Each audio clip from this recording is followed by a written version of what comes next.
On a sunny morning, Coco and Soso were playing with their favorite dolls in the garden when their mother, Mrs. Layla, approached them with a broad smile. "Good morning, my little ones," Mrs. Layla said. "Today I have a surprise for you. We're going to the library for the first time." Coco and Soso cheered together. "Really? A library?" Mrs. Layla replied. "Yes, it's going to be a wonderful adventure." The library isn't just a place for books.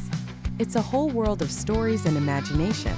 The girls, excited, quickly went inside to change into their clothes. A few minutes later, they left the house with their mother and began walking towards the library. The library was a short walk from their home, so they strolled down a quiet street lined with trees. As they walked, the sun shone brightly overhead, filling the air with warm breezes. Coco asked, "Mom, can we find books about space at the library?"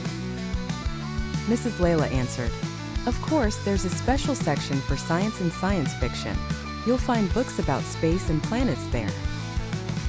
Soso added, "And I love stories about magical creatures. Will there be books about them?" "Yes," replied their mother with a laugh. "There's an entire section for fairy tales and magical worlds." When they arrived at the library, it felt like they had entered a completely different world. The shelves were filled with books stretching endlessly, and there was an aura of magic surrounding the place. The girls began to explore.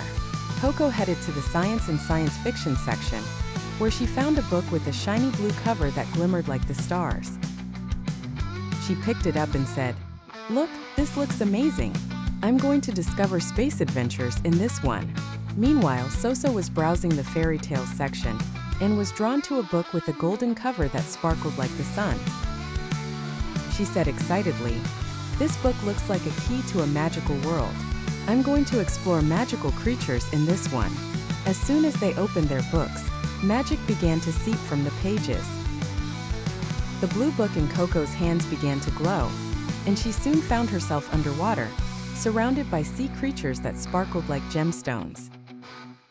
Soso, who had opened her golden book, was transported to a world of floating mountains and hanging gardens where flowers bloomed in rainbow colors.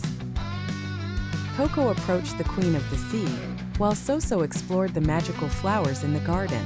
Using their wit and bravery, they solved puzzles and saved the worlds they visited. In the end, the girls succeeded in their adventures and returned to the library, closing their books with feelings of wonder and joy.